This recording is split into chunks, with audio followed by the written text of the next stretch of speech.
Il y a des soirs de football qui laissent en des traces bien au-delà du score, des soirs où l'on parle beaucoup trop vite, où les mots dépassent parfois la pensée, où les émotions débordent parce que le football touche à quelque chose de profondément humain et pourtant, quand on prend le temps de respirer, quand on accepte de regarder le jeu avec un peu de recul et beaucoup de passion, on se rend compte que ce sport merveilleux ne se résume jamais à une phrase malheureuse ou à une à chaud. Le football, le vrai, celui qu'on aime, celui qui rassemble, c'est ce qui s'est réellement passé sur le terrain ce soir-là, entre le Gabon et le Mozambique, lors de ce match renversant, intense, vibrant, terminé sur ce score spectaculaire de 2 buts à 3, un score qui raconte bien plus qu'un simple résultat et qui mérite qu'on s'y attarde avec sérieux, avec bienveillance et surtout avec amour du jeu. Parce qu'au fond, cette rencontre n'est pas une histoire d'insultes ou de moqueries, ce n'est pas une bataille d'ego ou une polémique de plus, c'est une véritable leçon de football africain dans ce qu'il a de plus brut, de plus imprévisible, parfois de plus cruel, mais aussi de plus beau. Une soirée où les certitudes ont tremblé, où les hiérarchies ont vacillé, où le terrain a rappelé à tout le monde que rien n'est jamais écrit d'avance. Le Gabon pensait avoir le match en main, convaincu que sa maîtrise, son expérience et son talent finiraient par faire la différence. Le Mozambique, lui, est venu avec autre chose. Quelque chose de moins visible mais de beaucoup plus puissant.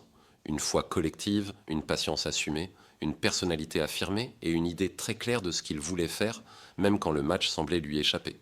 Au coup d'envoi, l'enjeu était simple à expliquer mais lourd à porter. Le Gabon devait se rassurer, montrer qu'il avait les ressources mentales pour rebondir après une défaite précédente, prouver que ses bases tenaient encore, que ce groupe savait gérer la pression. Le Mozambique, de son côté, avançait sans complexe, presque avec le sourire, dans cette posture si particulière des équipes qu'on sous-estime trop souvent, celles qui arrivent sans pression extérieure mais avec une conviction interne très forte. Et dans le football, ces équipes-là sont dangereuses parce qu'elles jouent libérées, parce qu'elles n'ont pas peur de perdre, parce qu'elles savent exactement pourquoi elles sont là. Très rapidement, le match prend une tournure inattendue. Le Gabon a affiché des intentions offensives intéressantes, une volonté de contrôler le ballon, d'imposer son rythme, de faire reculer l'adversaire. Mais le Mozambique n'a jamais paniqué. Il a accepté de défendre, il a accepté de souffrir et surtout il a très bien compris où se découvrir les espaces. Quand accélérer, quand attendre. Chaque transition était pensée, chaque projection avait un sens. Ce n'était pas de l'improvisation, c'était une équipe préparée à encaisser pour mieux frapper. Une équipe qui avait intégré que le football n'est pas toujours une question de possession, mais souvent une question de timing. Et c'est là que ce match devient passionnant à analyser, parce que perdre 3 buts à 2 n'est pas un signe de faiblesse absolue. Bien au contraire.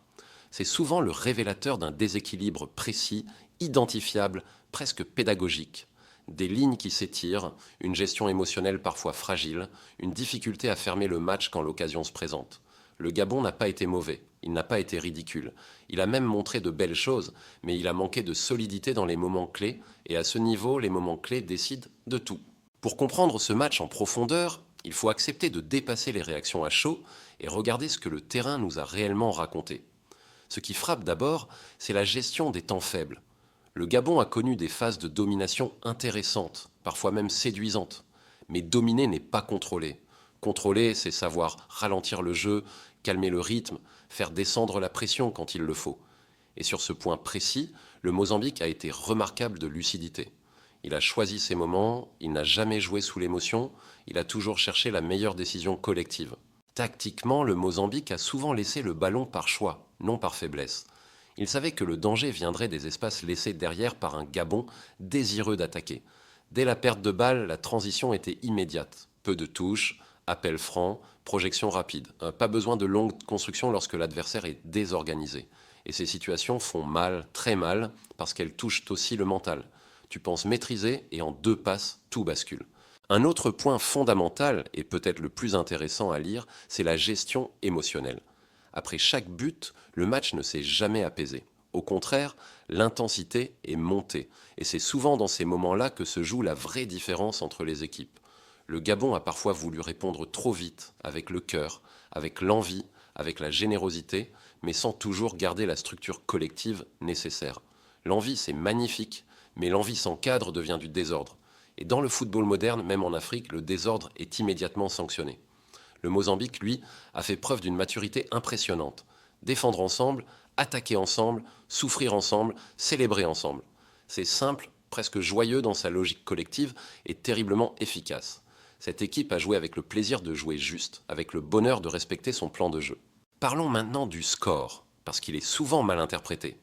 Perdre 3 buts à 2 ne signifie pas que tout est à jeter. Cela signifie qu'il y a un travail précis à faire sur la fermeture de match. Savoir casser le rythme, savoir imposer une pause mentale à l'adversaire, savoir gérer les émotions collectives.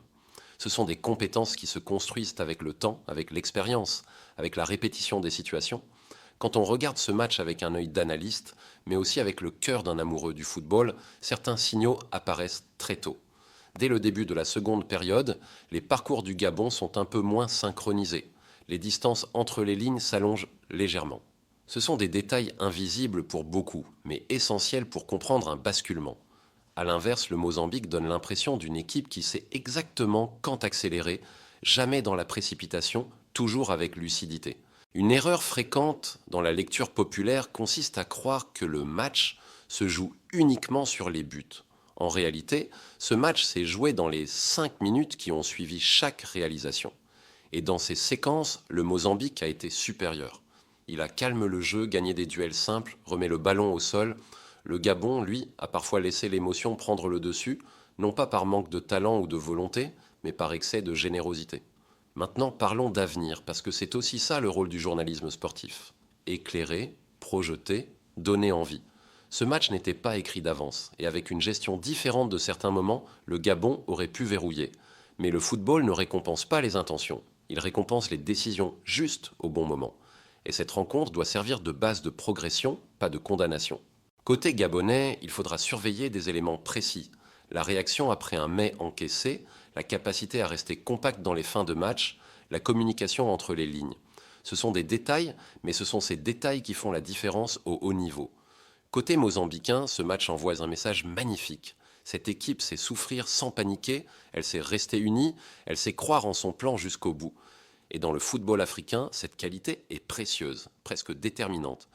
Pour reconnaître une équipe dans un bon jour, il y a des signes simples. Elle gagne ses premiers duels, elle ne se précipite pas après une occasion manquée, elle reste organisée même sous pression. Ce soir-là, ces indicateurs ont progressivement changé de camp. Et avant de conclure, rappelons l'essentiel avec le sourire. Le football ne doit jamais devenir une excuse pour le mépris ou la haine. Les mots restent, les matchs passent, le respect du jeu, des joueurs, des supporters et des nations n'est pas négociable. Il n'y a aucune certitude absolue dans ce sport, et c'est précisément pour cela qu'on l'aime autant. Pour finir, remettons ce match à sa juste place, pas comme une humiliation, pas comme une vérité définitive, mais comme un rappel joyeux et brutal de ce qu'est le football africain aujourd'hui, imprévisible, exigeant, vivant, sans hiérarchie figée. Le Gabon a montré des qualités, le Mozambique a montré une identité, et c'est dans cette richesse-là que le football grandiose. La vraie leçon n'est pas de savoir qui est nul, mais de comprendre qui a mieux lu le match à l'instant T. Si tu veux regarder le football comme un expert heureux, observer les 10 premières minutes de chaque mi-temps, regarder les réactions après les buts, écouter le rythme du jeu, pas le bruit autour. Là, le football commence là où les crises d'arrêt s'arrêtent, mais il s'épanouit là où la passion reste saine. Et c'est exactement pour ça qu'on continue à l'analyser, à en parler, à le célébrer, avec exigence, avec respect et surtout avec beaucoup de plaisir.